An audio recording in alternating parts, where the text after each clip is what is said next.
ഉണ്ടോ? പറഞ്ഞു സാറോടെ ചോദിക്കുന്നു. ദൈവപുത്രൻ അഭിഷേകത്തിന്റെ ആവശ്യമുണ്ടോ? He's A producer of anointing അല്ലേ? മനുഷ്യപുത്രൻ ദൈവപുത്രൻ ദൈവമാണ് അല്ലേ?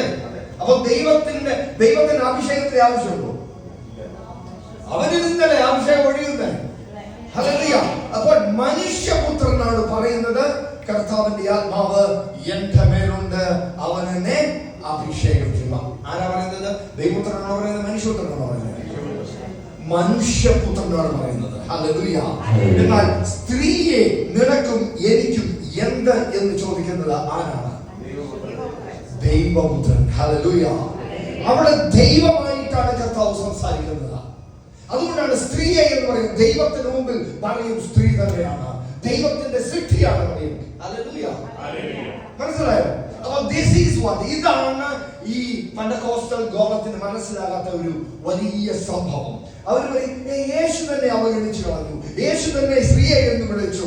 എന്താണെന്നതിന് കാരണം അവൻ നിൽക്കുന്ന പോയിന്റ് ദൈവപുത്രന്റെ സ്ഥാനത്തിൽ നിന്നാണ് കർത്താവായ യേശു ക്രിസ്തു സംസാരിച്ചത്. എന്നാൽ മനുഷ്യപുത്രനെങ്കിൽ അവൻ പറഞ്ഞേ അമ്മേ എന്ന് വിളിച്ചു. ഹല്ലേലൂയ. ഹല്ലേലൂയ. കർത്താവിന്റെ വചനം നമ്മൾ ശരിക്കും പരിശുദ്ധാത്മാവിനാൽ എടുത്ത് നമ്മൾ പഠിച്ചെങ്കിൽ യഥാർത്ഥത്തിൽ നമുക്ക് ഉന്നതങ്ങളിലേക്ക് ഉയരാൻ സാധിക്കും. കാരണം എന്താ? നമ്മൾ ചോദിക്കുന്നില്ല, അതുകൊണ്ട് നമുക്ക് വെളിപാടുകൾ ലഭിക്കുന്നില്ല. നമ്മൾ ചോദിച്ചാൽ പരിശുദ്ധാത്മാവ് ദൈവത്തിന്റെ വചനത്തിന്റെ യഥാർത്ഥ രൂപത്തിൽ തന്നെ നിങ്ങളോട് പറഞ്ഞ് തന്ന് മനസ്സിലാക്കിക്കും. അതുകൊണ്ടാണ് 1 യോഹന്നാൻ 2:27 പറയുന്നു, നിങ്ങളുടെ ഉള്ളിൽ ദൈവം ഒരു അഭിഷേകം തന്നിട്ടുണ്ട്, ആ അഭിഷേകം നിങ്ങളെ എല്ലാ കാര്യങ്ങളും പഠിപ്പിക്കുന്നു, മറ്റൊരാളുടെ സഹായം വേണ്ട.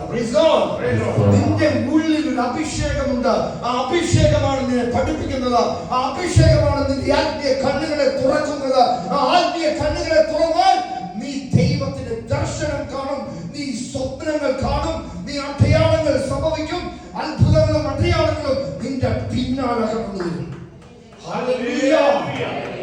അത്ഭുതങ്ങളെ സൃഷ്ടിക്കുന്ന ദൈവമാണ് നമ്മളെ. മൂക്കില്ലെങ്കിൽ മൂക്ക് വെച്ചു കൊടുക്കും, വളഞ്ഞ മൂക്കാണെങ്കിൽ നേരെ വെച്ചു കൊടുക്കും. ഈ കഴിഞ്ഞ ആഴ്ച സംഭവിക്കുന്ന സംഭവമാണ്. ഞങ്ങളുടെ ധ്യാനത്തിൽ ഒരു വളഞ്ഞിരിക്കുന്ന ഒരു യങ് ലേഡി വന്നു. എന്താ പറഞ്ഞത്? കർത്താവിന്റെ ആത്മാവോടെ വന്നു, അവിടെ വളഞ്ഞിരുന്ന മൂക്ക് നേരെയായി. ഹല്ലേലൂയ. ഹല്ലേലൂയ. ഒരു മൂക്കിലൂടെ ശ്വാസം വിടത്തില്ലായിരുന്നു, വളരെ ക്ലിയർ ആയിട്ട് ശ്വാസം വിടാൻ സാധിച്ചു. ഹല്ലേലൂയ. നീ യേശുവിൽ വിശ്വസിക്കുന്നെങ്കിൽ അത്ഭുതവും അടയാളവും നിന്റെ പിന്നാലെ കടന്നു വരും. Hallelujah. Praise the Lord. Hallelujah. എന്തുകൊണ്ട് പൗലോസ് ശ്ലീഹായെ റോമൻ പടയാളികൾ അറസ്റ്റ് ചെയ്ത്